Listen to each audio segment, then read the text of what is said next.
tala fala ia tu ke he awhiawhi nei. Whakamua ke tau wala tala ke lata ia mo awhiawhi nei.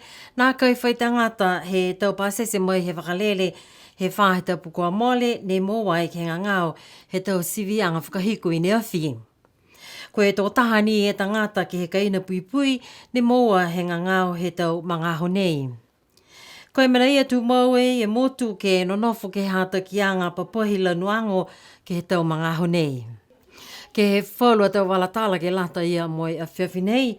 Ko he aholotu he whāheta pukua mole, kua kau whakalataha i e whakatu whono i ki pule, whono i ke pule mo lau tulu, ne ngā hua ki ai he tautau longa kua mole atu ke whakamawehe ke he whale whono ha Niue.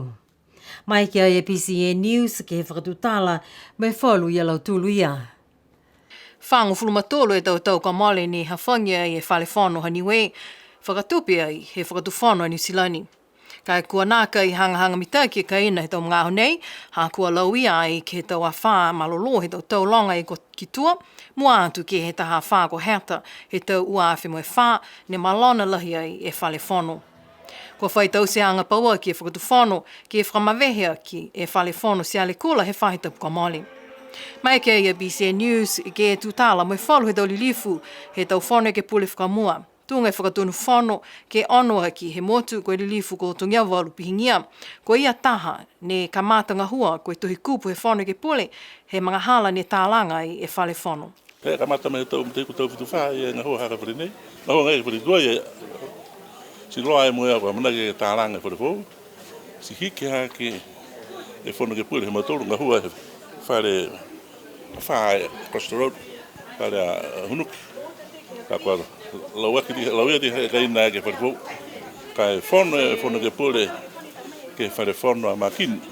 Ka e whono ke pule. Ngā hua matoru ke whare a hunuki across the road. Tūtala whoki mai taha he tau tupuna kua lewa ngā hua ke whono ke pule. Ko ia koe ke pule hana mukulu koe li lifu ko Jack Willie li pitoa. Tala hau mai a Jack, koe amana kia ia ke tū e walungfulu mahiwa i tau mui he mahina ka hau, mahina ha uni. Tōlungfulu maono i tau hana, ne ngā hua koe ke pule hana mukulu ke he whono ke pule. Manatu ia e tau longa he ngā hua ia ke he whale whono ke he tau ka mole atu. Manatu whoki e tungia pihingia e tau mga hala whakamua ke he whale whono mo e whalu he tangata ne ngā hua mo ia. E toko tōra matoro ia te whakahua e pangara ia. Wau, mo pliheke e te kupu hana, tō taprata hai mai pangara. Mo e apuni whau mo ia e whakamakupu he whono kapinata, puno whawhua ia. Te heua te ha e kapinata mo e whono ke pule. Amna toko tahani ne te tau singa hua e whakamua. Te heua te kehe nia whono ke pule. Wau, kapinata mo ia hama whina kupa. Si haia ka mataanga mai tu tau ia whitilima, e rewe heanga. Ki ngā hua mai maua i whoki, e ke pure whau, toko uafuru rea hiki hake toko uafuru. Nā pihe whatakaanga mga oia si, kare walewa ngā hua haka eilonga tau whiwhi, me hiki kehe mea e wharinei, ka pihe haka ama moko he nono ki tua. Taha he tau i ki pule, he taha mga hala koe lilifu ko wāinga tuku i tonga. Koe taha he tau i ki pule whiwhine ne kua ngā hua e ke whale whono, mo e hana tau manatu. Haka malatu haka nei, e ua malatu. Fia, mai mamako. Mamako ki ala tolu e tau ala laka ne mua, ne whae hala, mātou tolu. Koe whalu hala tolu kua o duenga ha. Kai haea ma tolu hane e tau siolo anga ia. Kai mena ia mamako lahi, hako e kamataanga nei he pule whakamotu ha Niue, koe whale e. Si naka ilo e te tolu tohoku. Ki wheka ha, owe ke whale fō, ta koe ingoalaka he mananga tausia ke whale nei. Pihia e mamako ha he malamanatu ki tua, ke tau pere mia ha tau tolu. Premier Misileki, Mr. Yang Viviani, ki a Sani Lagatane, Frank Louis Fakaus Manava, mai pihia ki a Toktalangi, mo tautani he maha nei. Pihia, si malate tau iki pule, ma tua hau whoki taha. Ene, hafa momoko kai tō mua au ke whakaue, iri nei. Whakakise manatu whoki e taha whakatunu whono he mga hala kua mole, ko e lilifu ko atapana sia ki motu ko e whakatonu whono ke whaaki he whono ke pule. He keo he tonga, kua horo dei tonga. Aka mana hau ki loto he whono ke pule e ue afu me ua. Ko hoko mai whoki te mga ke taha mena whoki. Move forward, so to speak.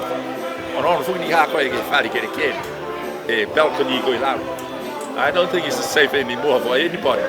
Just one person there might collapse the whole thing. So the time has come. But I think maybe a lack of maintenance on the property, and it has been neglected for so long. Plus Heta came into the play of things. A word to ne kere he fale. Ka mai mo nai bo de to le fale fu. To ka hi fo pa de nei pure de fu do fono ka ma to le no mo so hing wei. E me na lo to ko to si kai. We move on to a new chapter of the history of Niue ka. Ka ma tek. Tali mai he whangfulu matolo tau ka mali.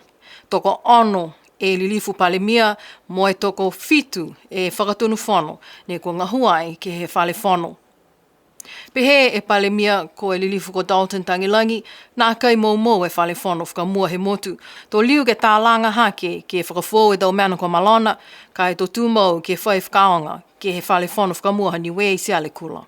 Ko tuku atu he palemia ko ia te hukui e ki pule ke he tupe he whahatapu ka mole, ke tuku atu ke he whono ke pule e whasiwhasianga tupe he whakatu whono mai tau fōu. Koe katoa he tau tupe kua amanaki e whakatu whono ke whakamole, koe whangfu maono e miliona, hivi seo me hong fumaua e tau seo wa whetā la. Mo he hong fulu e miliona ke lata me tau ngahua whakalaulahi he whakatu whono. Koe katoa, koe lima hong maono po ni hiva e miliona tā la. Koe whasiwhasianga tupe he whakatu whono ke lata me tau ngahua, ka mata he aho tahe mahina ha iulai, he tau nei ke whakaosi mai he aho tōlungu fulu he mahina ha iuni he tau wāwhi ua fulu matolu. Koe tau whasiwhasianga tupe nei kua wewehe ai ke whakangahua ki he tau ngahua he whakatu whono ke he tau whahingahua ke he kehe. Ke lata ia mo e tau whahingahua he central agencies, ono po ini hiva e tau miliona tā la. Ke lata ia mo e whahi tāna ki tupe Ministry of Finance, mo lea tōlu po ini tōlu e miliona tā la. Ke lata ia mai potaanga tau whahingahua mai tau tangata Ministry of Social Services, hong fulu matolu po ini ono e miliona.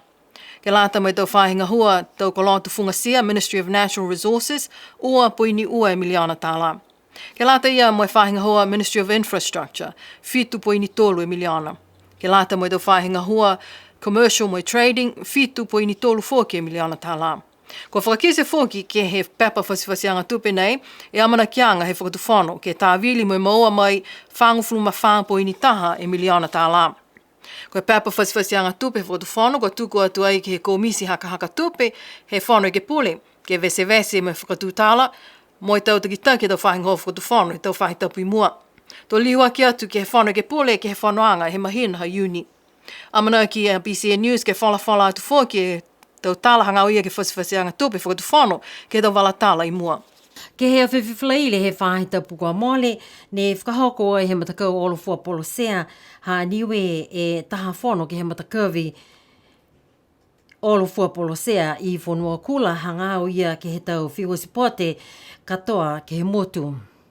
Longa te manatu kua whakakise ke he whonoanga nei, ka koe whakatokaanga whakahiku, koe whakamawanga e taha paper petition ne whakamōli he tau tangata kua omoi ke utake he tau takitaki ofisa he komisi ha niska ke he mga honei. Tokolonga e tau tangata ne whakalataha atu ke he whonoanga si pote he aho whalaili kua mole, mo e longa fōki e tau manatu kua whakakise ke he whono. Takitaki he Palestini, he matakau olofua polo, e whono ne kua whakamatapatu ke he tau onoanga, ke he tau whewes si pote he motu ke he mga honei. Kua hawhangi e whono ki alau tolu osi he motu kua manako ke whakalataha atu, mo e whakakise tau manatu ke he tau whewes si pote he motu. Taha he tau matapatu lahi, kua whakakise ke he whono, kua hangau ia ki alau tolu e komisi e haniska ke he mga honei, kua nakai tonu mai hako e tau puhala, kua whakangahua e matakau, kai mua atu ke he tau whiwhilianga, ke lata mai matakau, kau atu ke he tau wheua Commonwealth ki Birmingham. Taha matapatu whoki, kua wangahau e tau tangata ki ai ke he whonoanga, kua whiwhilianga he matakau, he motu ke atu ki Birmingham, mai takoua laua e tau hukui kua tuku ke he matakau, kai nakai mama, koe matakau si pote whea laua ni o nonofu ki ai. La fiki lunga e tau tupe ha kua oa tu alaua koe chef de mission mo general manager ke fifili e tau tangata sipote ki New Zealandi ka naka e whai whakatutalaanga mo tonuhia mo tau matakau sipote ke he motu. Kua mai ke takitaki pelesiteni he matakau soka te talangi ke whakamama foki ke he whono e tau matapatu ke mai longa mai he tohi whakawē ke muitua ki ai. Long e tau manatu kua whakakise, kua tupe mo momoko ha koe tau whakawhetuyanga, he tau ofisa haniska mo e tau matakau sipote he motu. Whakalataha e hanga i takitaki haniska ko Sydney Lui ke he whono, ka e naka i whai manatu a ia kua whakakise. Ko e whakatoanga mai he whono, kua tau se e taha tohi pepa petition, ke whakamoli i alo tolu kua manako ke utakehe mo e whakafou e matakau komisi, haniska ke mga honei. Mātutaki a PCN News ke he takitaki Palestini haniska maru tālangi he pongi niafi kai nakai manako ia ke whai talahauanga. Pihia whoki ni mai hanga i takitaki haniska Sydney Lui.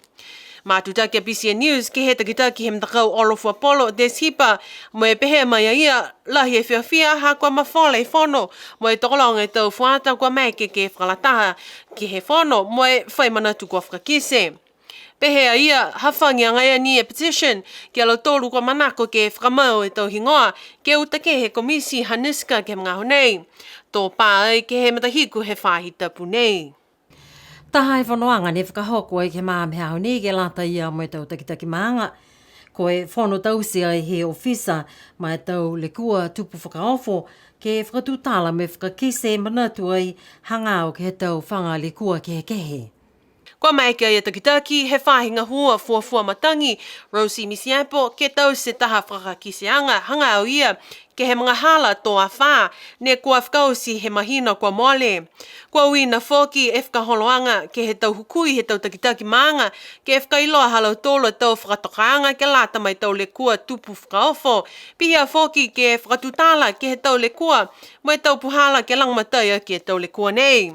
Kua mai ke whoki e hukui tohi kupulahi he whakatufono ke Eileen Tasmania, ke whai whakakiseanga ke he tau whakatokaanga mau tau seuse, he tau maanga ke he kovisi. Whakahikua ki e tau whakakiseanga ko e takitaki he whahinga hua leo. Tim Wilson hanga au ia ki he tau leo whakatangi tsunami sirens, mo e tau papahi ongo whakaofo alert levels. Pehea mai e takitaki leo ki a Midday News, kua lahi e mahuinga e tau whanoanga pehe nei, kua mai ke whahinga hua le kua tupu whakaofo ke whai whakakiseanga, mo e whakakoanga ke tau takitaki maanga VC, mo e whai whakatutalanga au loa hanga au ia ke tau whakatokanga, mai tau le kua tupu whakaofo he tau maanga. Ko e whahitau pukua mole ne he whakakisia i e tau manatu halaua e tau takitaki he matakau niska ko Hagen Siusi Kefu mo Christabella Kaukasi Tālangi ne utake he mai he matakau he mahina kua mole. Ko a whakisi mai halaua a tau manatu ke he taha whakailoanga ke tangata whakapuloa leo PCN News ko Esther Pavihi. Whakamoli mai e laua kua maua e tau tohi mai he matakau niska ke whakaosi halaua tau kota whanga. Kua tali atu e laua e tau tohi nei mo e whakakise e tau manatu nā kai talia ki he whakailoanga ia mua atu ki he puhala kua whakaosi e halaua tau kota whanga. Pe he whakailoanga hasi o sikefu mo Kaukasi Tālangi nā kai tonu e tau seanga he tau whakaholoanga haniska ha koe toko tolu ni e tangata ni tau se tau whiwhileanga nei.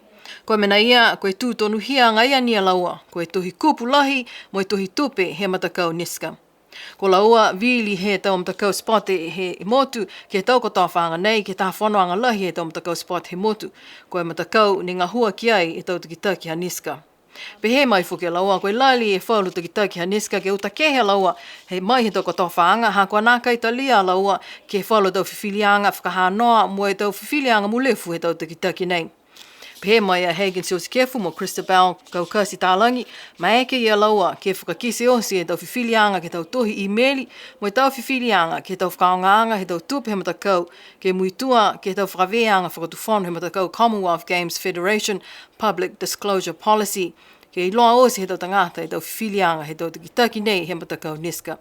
Pe he whuke laua, nā whai takitaki whakamua he matakau niska ne whakaosi ni e lau tolo ha lau tolo tau ngā hua. Ha koe tau whangamena pehe nei, mo tau whiwhilianga mo tau puhala ngā hua he matakau niska. Koe mahina kua mole, ne moa ai he tahatangata langa ki mamafa kua lewa ki he motu ko Elentano Puliosi e tahawina ke eke ia mo taha International Technical Official ke he tau whiua langa ki mamafa ke he tau Pacific Mini Games. Hanei a Saraya Mangawa mo i tau walatala ia. Tō whakahau koe tau whiua Pacific Mini Games ki Saipan i Micronesia ke he aho ua fulu ke he ua fulu matolu he mahina ha uni ka hau.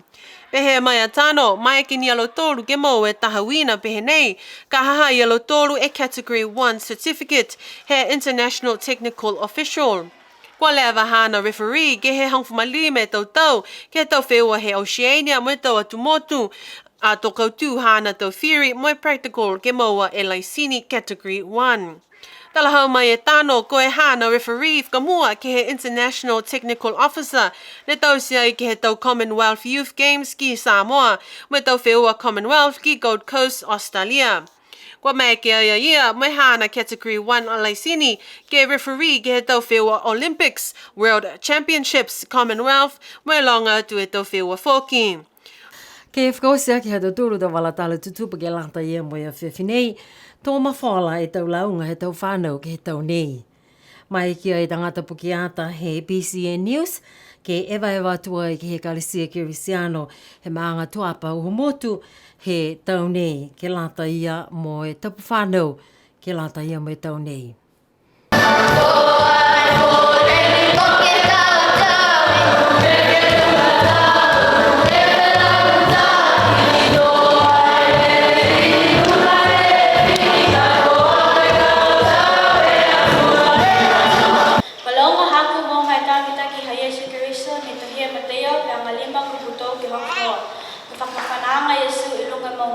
Waki ala tolo ne noto hole lalo hakamena eke malatolo ko tuhelangi.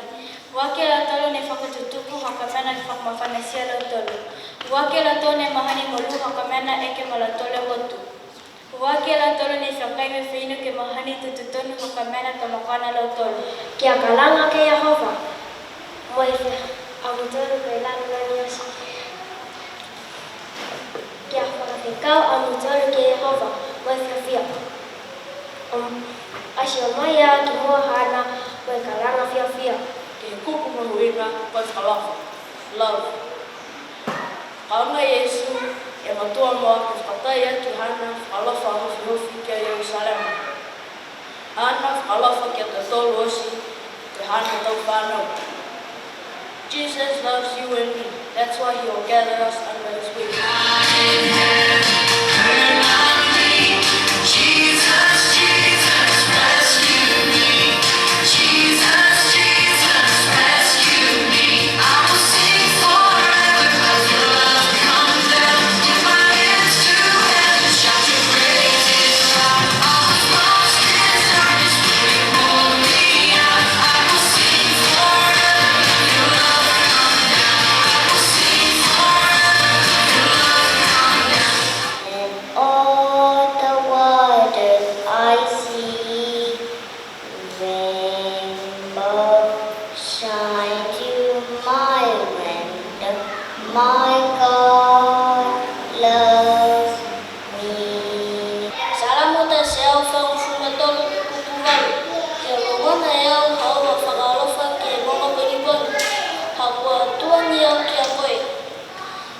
Kise mai e puhala ke whanua iau. Hako manako lahi haku loto ki a koe. Hako matua whiwhine whakahele koe leni tupu i riu. Ua kale mo whahi mai e koe a mautolu ne ki a ngai a. Whakakise mai e puhala mitaki ke umui ai a mautolu. Love you, Mom. Happy Mother's Day.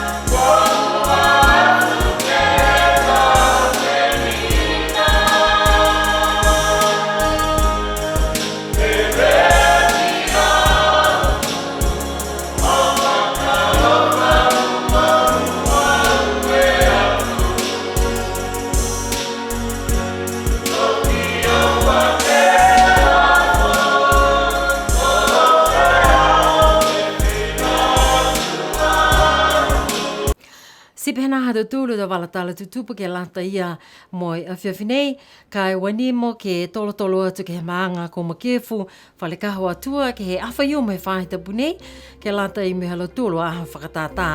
Kai mina ia, lona wha, munuene pō, tūliliu whileweia ke whahita pukahau.